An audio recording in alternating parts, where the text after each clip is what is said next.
Hey everyone, let's take a look at two pretty interesting vintage Seikos. I think I've had some other Seikos on my channel before. I'm not a huge collector of them, mainly because there's some Seiko super fans out there, and all the vintage Seikos are not cheap. You know, you usually take a step down in quality or take a step up in price. But these are two very interesting vintage digital watches. I have a handful of Citizen vintage digital watches, Casios, and so I wanted to fill it out with some Seikos as well. For the occasion, I'm wearing another more modern Seiko. This is just a plain quartz watch, but it's a reissue of an 80s mechanical watch, full lume dial. Really like this watch. I think I'm going to make a video of that at some point, but like always, you'd have to subscribe to see that. So I have way too many watches, and they're mostly Japanese. Seiko, Citizen, and Casio. I have plenty, and I try to make videos when I can. So this is not a review. This is just a hobby. So these two watches here, the modules in them are available in a bunch of different watches. We'll start with this guy. Oops. Start with this guy. I forget. Is it G757? What is it? Okay, A359. The A359. Whenever you see a model number for a Seiko, that first bit is the module inside, and the last bit is the case number. So if you search for A359, you'll find all sorts of watches from Seiko that use this same module in here. Different types of cases. If you look for that, I see at least 4 different styles and designs. This appears to be stainless steel. This little bezel, which is black here, you would think that's plastic, but no, I'm almost certain that's metal, and that's screwed in here. I wouldn't dare try to remove that today. Those could very well be corroded in there, and so those bolts might snap off. This whole thing at the top here is supposed to look like a speaker grill of some sort. At this time, there were plenty of digital watches that played music and whatnot, so that wasn't too uncommon to see. I've cleaned this bracelet here. I'm pretty sure this is the original bracelet. Interestingly, it looks like black on the back, so I think that was the whole back of this bracelet was black. It wouldn't make sense, but I think that's because the portions in between were maybe the whole bracelet was supposed to be black. I don't know, or maybe whoever owned it at one point did that. Hard to say, but I'm pretty sure this is an original bracelet. Let's start wearing these. This Seiko here, I've on my nice Hewlett Perlon. Really nice type of strap. Just for brevity, we'll put it on like this.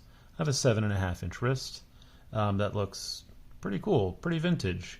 I really like the blue accent here. I like this little blue accent here. Believe it or not, this is in relatively good shape for one of these. I've seen some that are totally chewed up. If I get the light on this, you can see there's some scratches. But what pictures may not show is how the light parts around here, they're actually reflective. So if you just saw a boring picture of this, you know, maybe you would think that that's gray or something. But it's more premium when you actually have it and it's moving around. I don't know if this is coming across on camera well enough, but there's a little bit of rainbowing on here. I'm actually not seeing it on my screen. I think that's just the way that polarizers work. Yeah, we can see it a little there, that it looks a little rainbowed, a little color.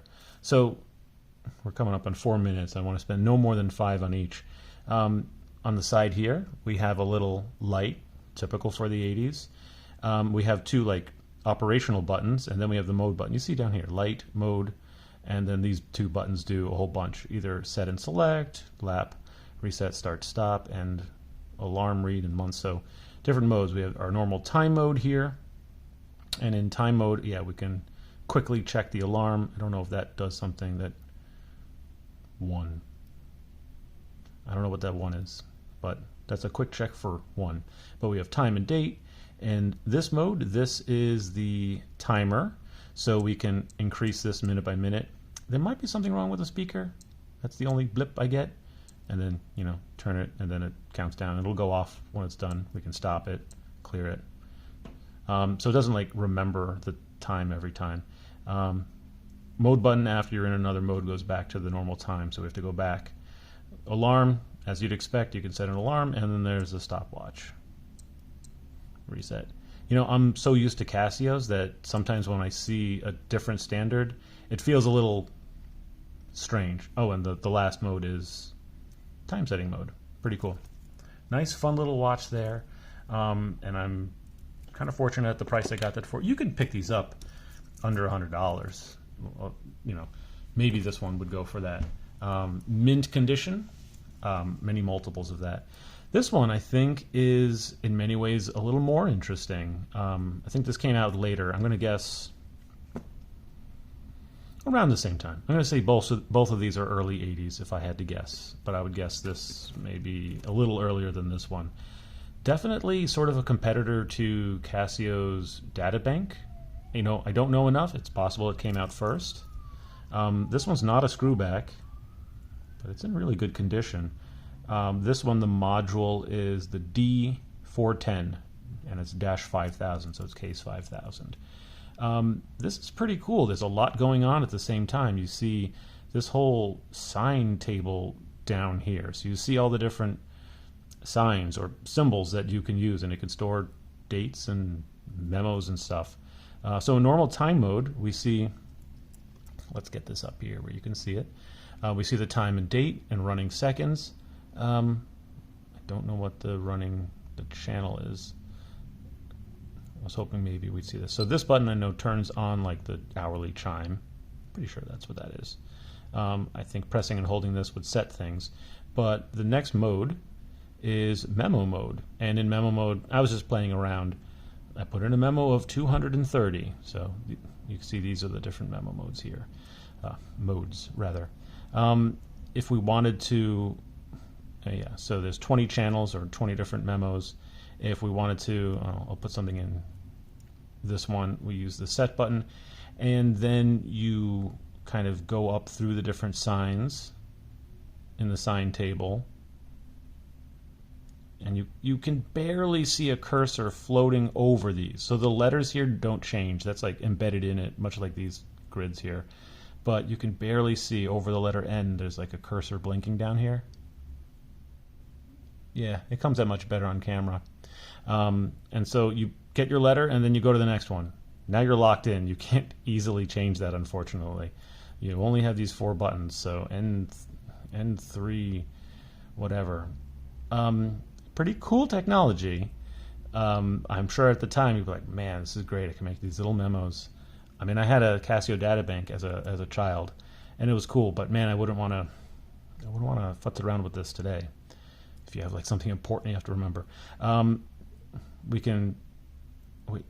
Does this go back in letters? All right, so it makes it a little less horrible. Back in the letters, forward in letter. We're done with the letter. We choose this. We press this, and we've locked it in. So yeah, once you've picked a letter, you kind of have to commit to it. Okay, let's go to the next mode, schedule. This is kind of similar in that we have, I don't know how many channels we got, but we can, okay, so channel 1 is a specific date and time that I set up, and that's its memo for it, which is just 0. Let's go to setup. You can alter the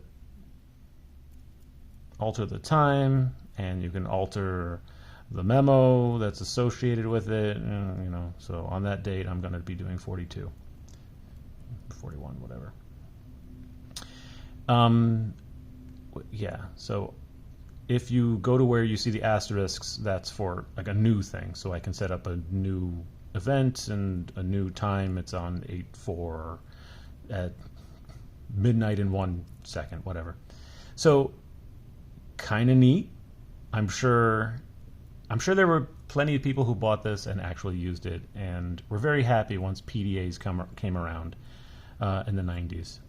But technologically wise, I just think this is cool. I like this large digital display.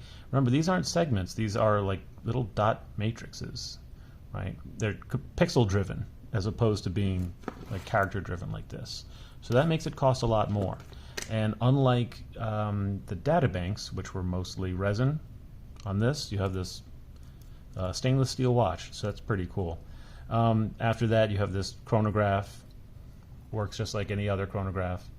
Please tell me that that whole thing wasn't blurry. You know, my camera is here, and I got to look above it, but I'm trying to look at what I'm not a professional. Yep, and then we get splits. Cool, split. And we can stop, and then we can clear it, and we're good. So that's, and the last mode is contrast adjust, which doesn't seem to do a ton. If I reduce the contrast all the way, you can see it. And if I turn the contrast all the way up, I think over the years have not been kind to this little Seiko. That's about as contrasty as we get. But for the purpose of this video, I think that's all we kind of really want. Let's just put this one on and see what that looks like. Yeah, you know, I would totally wear this around. I wouldn't really be storing anything in it, but that's just a nice look. A nice square, early to mid 80s digital Seiko. All right, that's everything. Cool. Thank you very much.